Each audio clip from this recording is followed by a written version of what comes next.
Bonjour à tous. On va lire en chapitre 23 au verset 11.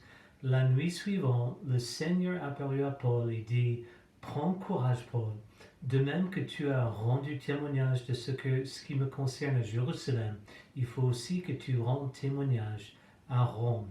Et puis on va voir une situation, un contexte, une époque dans le ministère de Paul ici par la suite qui démontre à mon avis, au moins deux grands principes.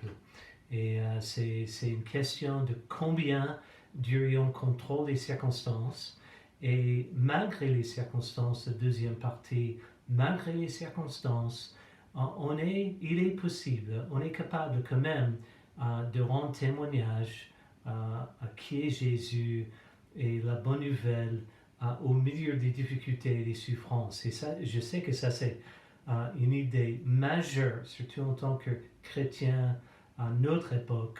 Mais je pense qu'on va trouver ensemble quelques principes ici qui vont nous aider à être confiants et être fidèles à notre tâche de faire répandre l'évangile, même dans les situations qui sont compliquées et difficiles. Vous êtes prêts? On va y aller tout de suite.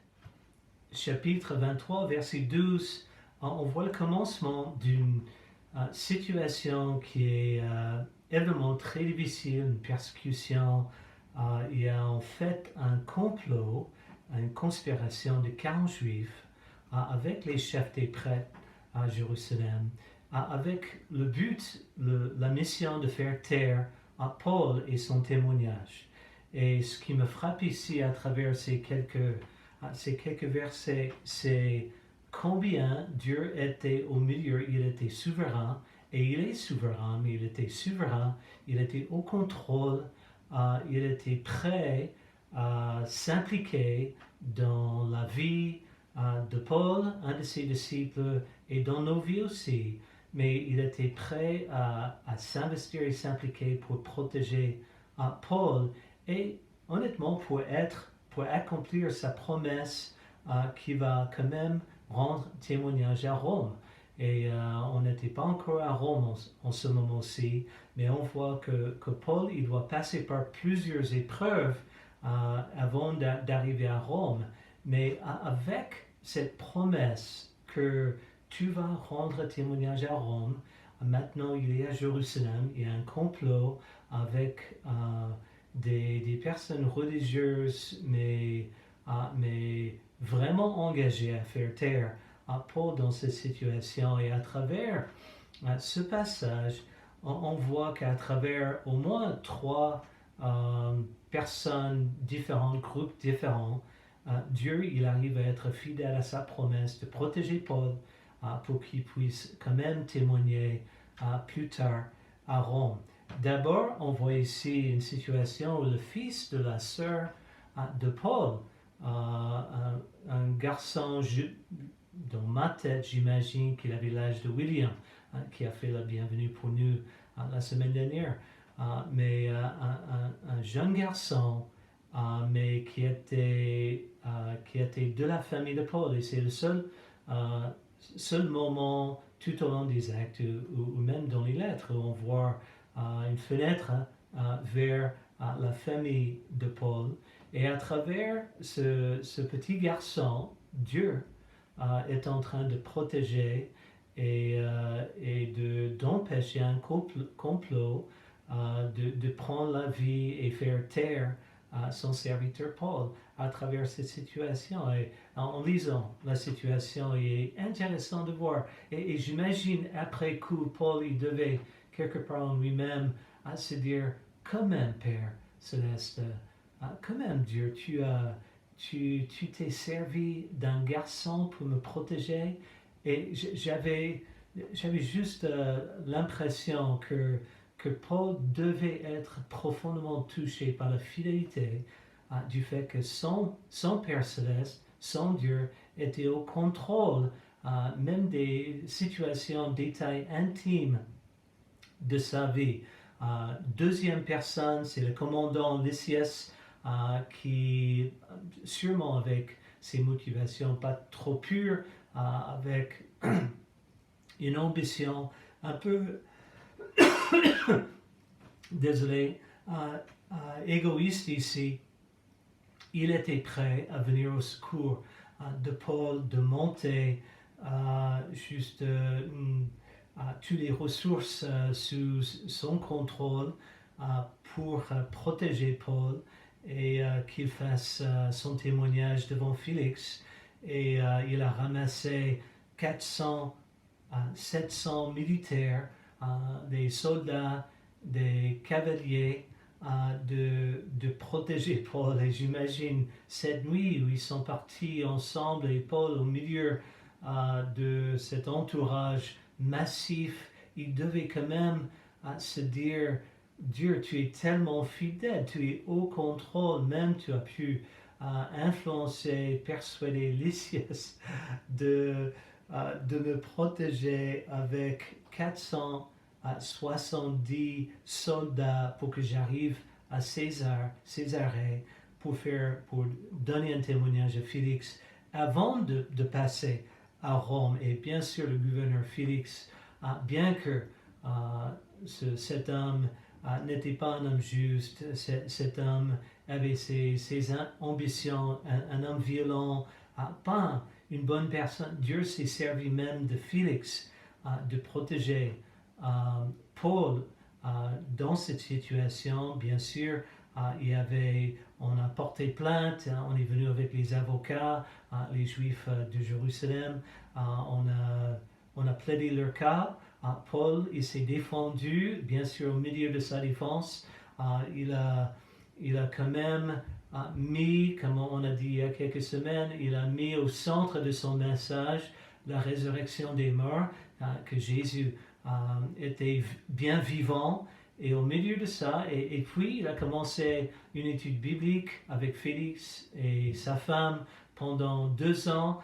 Ils sont venus, ils ont parlé du jugement, la justice, et ils ont fait une étude, les ténèbres et la lumière, le péché, la repentance, le pardon des péchés, comment être juste devant Dieu. J'imagine tous ces principes que nous connaissons et avec qui on étudie la Bible avec nos amis.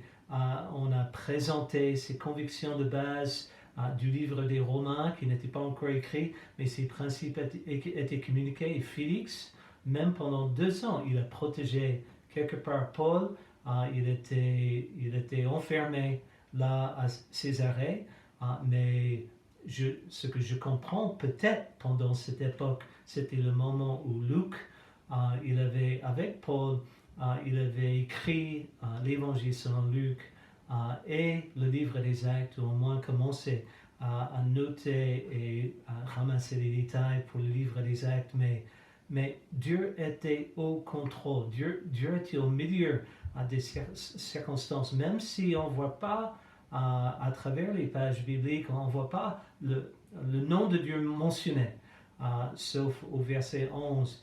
Mais tout au long, on voit que Dieu se sert des personnes pour protéger, pour accomplir ses promesses dans la vie de Paul, et il va faire pareil avec toi et avec moi. On va passer à notre deuxième point. Alors le premier point, Dieu il est fidèle et il est au contrôle, et surtout il est fidèle envers ses promesses.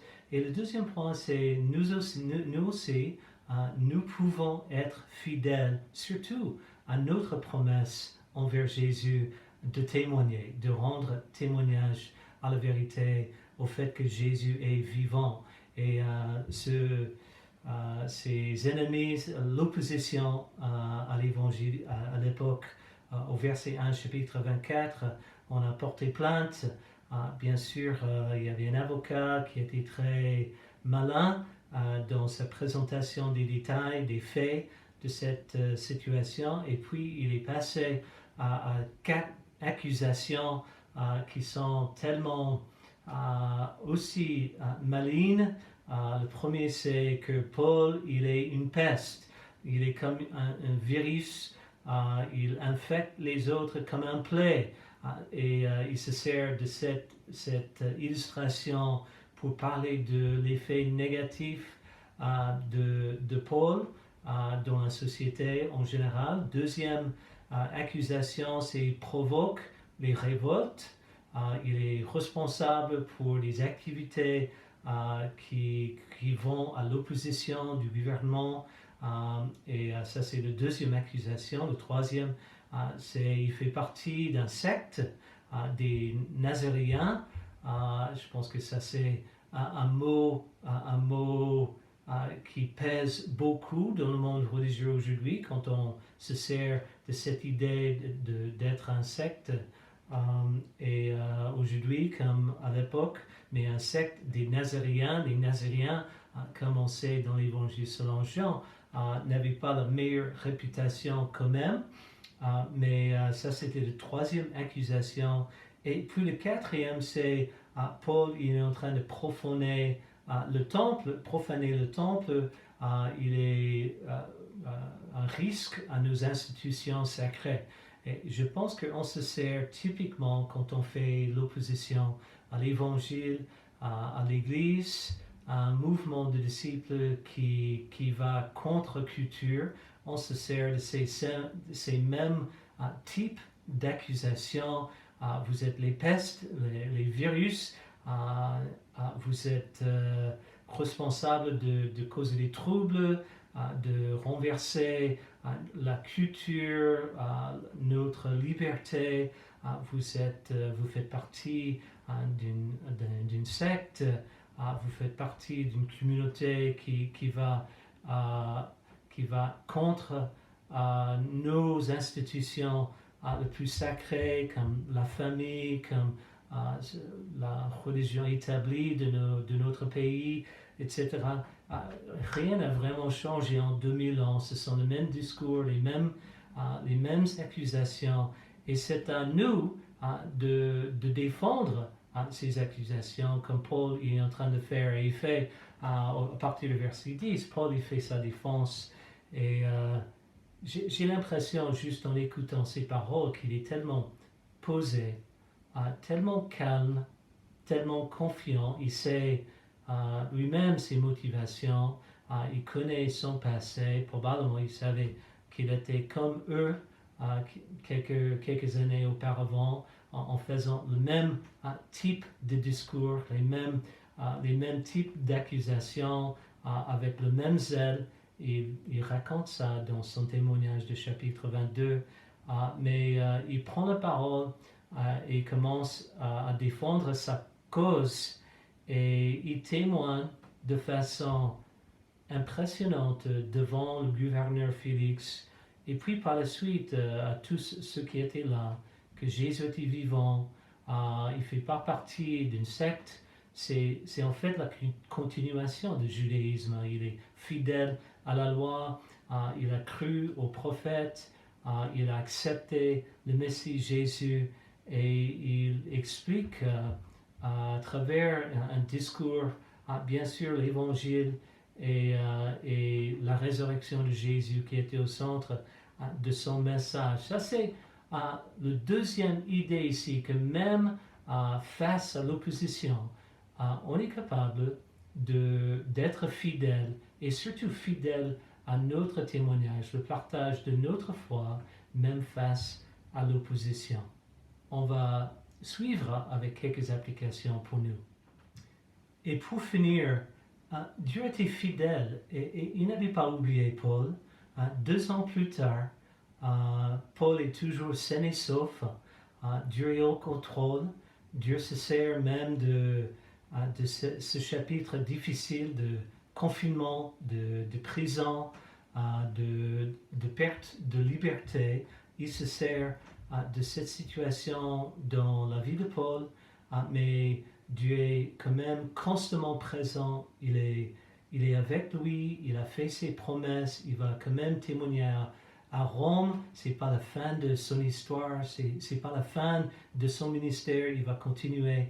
Et ça me rappelle ce passage en Galates chapitre 6, verset 9. Je pense en tant que chrétien, en tant que disciple de Jésus, aujourd'hui, j'imagine, on lutte tous à un moment donné à cause des circonstances, la situation dans lequel nous nous trouvons aussi. Mais ce passage me donne beaucoup de réconfort. Galates chapitre 6 au verset 9 et 10. Ne négligeons pas de faire le bien, car nous moissonnerons au moment convenable si nous nous relâchons pas. Ainsi donc, pendant que nous en avons l'occasion, pratiquons le bien envers tous, et en particulier envers nos proches dans la foi. Je ne peux pas vous dire combien je suis impressionné, inspiré, frappé par le cœur, par la réponse à notre situation compliquée ici le 18 avril 2021, après un an de pandémie. Mais je suis toujours frappé que par la fidélité des frères et sœurs envers l'Évangile et envers Dieu, de continuer à parler de Jésus, à continuer à annoncer Jésus, continuer à partager leur vie avec d'autres personnes autour. Et, je sais qu'on est limité quelque part au niveau du mouvement, mais la parole n'est pas enchaînée du tout. Et je pense en ce moment dans l'Église, on a plus de 80 personnes qui étudient la Bible en ce moment. Nos amis, nos proches, nos enfants, nos frères et sœurs physiques, nos collègues, nos voisins. Mais c'est impressionnant de voir combien vous êtes fidèles, même au milieu des circonstances compliquées, difficiles, mais vous n'avez pas négligé de faire le bien. Et pour ça, je veux vraiment vous encourager en tant qu'Église, et pour le reste qui n'ont pas encore eu l'occasion de s'impliquer et de partager leur foi et de témoigner de la bonne nouvelle de Jésus. Il y a toujours du temps devant nous de continuer à ranimer la flamme en nous et de partager cet évangile. L'autre chose qui me frappe ici, c'est Félix, et je parle à nos amis qui étudient la Bible en ce moment. Félix, je pense que son attitude est un mauvais exemple. Il étudie la Bible sans vraiment vouloir prendre des décisions pour sa vie. Et à un moment donné, quand Paul commence à mettre l'application à la parole à sa vie, il dit, ça suffit pour maintenant, reviens à un autre moment et on va voir.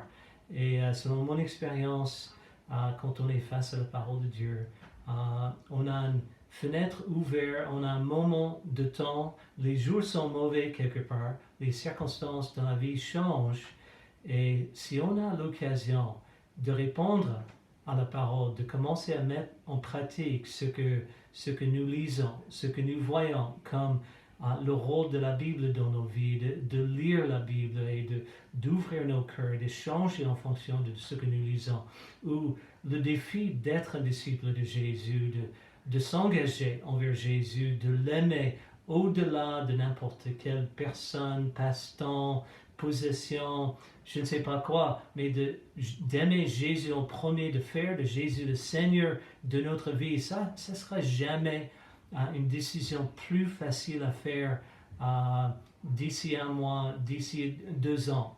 Ça ne marche pas comme ça. On a une certaine limite d'ouverture quelque part dans nos cœurs. Et si Dieu est en contrôle et si Dieu a mis les circonstances en place pour que tu le cherches de tout ton cœur, c'est le moment d'y aller. Prends l'exemple de Félix ici comme mauvais exemple de quoi pas faire quand il s'agit de comment étudier la Bible. Étudier la Bible, c'est une des expériences les plus transformatrices qu'on peut avoir dans la vie, de profiter bien en ce moment de ces occasions. Et peut-être ça suffit pour aujourd'hui. On va continuer notre étude ensemble, mais surtout on va continuer à finir à étudier ces prochaines chapitre en tant qu'Église Maison, en tant que ministère. Et je vous encourage d'étudier une partie de ce passage, de vous impliquer dans les jours, les semaines à venir. Et on va, à un moment donné, finir le livre des Actes dans 2 semaines. Et puis, on va continuer à discuter ce qui est la suite de notre étude ensemble. Mais je suis passionné par l'idée, la pensée, la conviction à travers ces quelques versets ici, que Dieu il est en contrôle. Il a fait des promesses, il nous soutient tout au long de cette vie. Et surtout, on a le choix et on a l'occasion d'être fidèle à lui et surtout fidèle à continuer à rendre témoignage à la bonne nouvelle de Jésus-Christ. Bon dimanche et à bientôt.